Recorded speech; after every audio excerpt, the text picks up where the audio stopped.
আমরা এখন আমাদের সাইটের ভেতরে ফুটার যোগ করব এবং এর মাধ্যমেই পূর্ণতা পাবে একটি সিএসএস টেমপ্লেট, যেখানে হেডার, ফুটার, কন্টেন্টের 3 কলাম অন্তর্ভুক্ত করা হবে। ফুটার যোগ করার জন্য আমরা যাচ্ছি ম্যাক্রোমিডিয়া ড্রিমওয়েভার। এখানে স্টাইল শিটের ভেতরে style.css, এখানে ফুটারের জন্য একটা র্যাপার করা হয়েছে। যে র্যাপারটি বসবে নিচ থেকে, এখন যে পর্যন্ত আছে তার নিচ থেকে বসবে র্যাপার। ফুটার র্যাপার ক্লিয়ার বোথ হোয়াইট দিয়েছি 100%, মার্জিন দিয়েছি, প্যাডিং দেওয়া হয়েছে, ব্যাকগ্রাউন্ড দেওয়া হয়েছে। ব্যাকগ্রাউন্ড দিয়েছি মূলত এখানে হেডের সাথে মিল করে একই কালারের ব্যাকগ্রাউন্ড।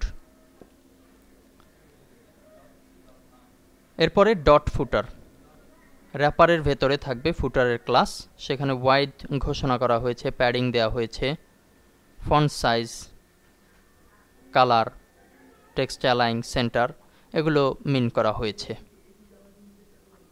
আমরা এখন index.html এ খুব সহজেই যেভাবে করে নিতে পারি, আমরা এখন লিখে একটু করছি বিষয়টা। এতক্ষণ আমরা শুধুমাত্র কোডগুলো বোঝানোর চেষ্টা করেছি, এখন একটি সিএসএসকে কিভাবে ইমপ্লিমেন্ট করতে হয় সেটি একটু লিখে করছি। আমরা এই চিহ্ন দিয়ে কিবোর্ড থেকে ডি চাপ দিলে, ডি প্রেসের পরে আমরা পাবো ডিভ। প্রথমটা আমরা আবার একটু দেখে নিচ্ছি।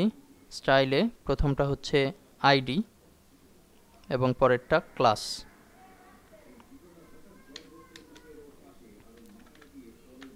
আইডি এটি লিখলেই কিন্তু আমরা পেয়ে যাচ্ছি আমার এখানে যতগুলো আইডি আছে সবগুলো। আমরা ফুটার র্যাপার এটিকে মিন করব, এটিকে পরিপূর্ণ করে আরেকটি ডিভ আমরা নেব।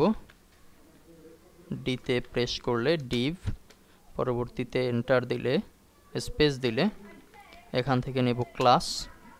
ক্লাসের নাম হচ্ছে ফুটার, এটিকে শেষ করব ফুটারকে,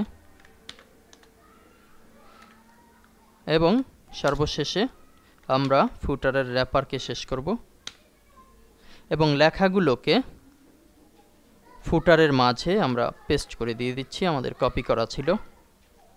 এবার সেভ, এবং আমার ব্রাউজারে যদি আমি রিলোড করি তাহলে নিচের দিকে দেখতে পাচ্ছি যে আমার লেখা সহ একটি ফুটার তৈরি হয়েছে। এখন কিন্তু একটি কমপ্লিট ওয়েবসাইট এখানে আমরা দেখতে পাচ্ছি এবং লেভেলটি অবশ্যই প্রফেশনাল লেভেলের। পরবর্তী লেসনে আমরা দুটি jQuery অর্থাৎ জাভাস্ক্রিপ্ট যুক্তকরণের মাধ্যমে স্লাইড শো প্রদর্শন করব। ধন্যবাদ।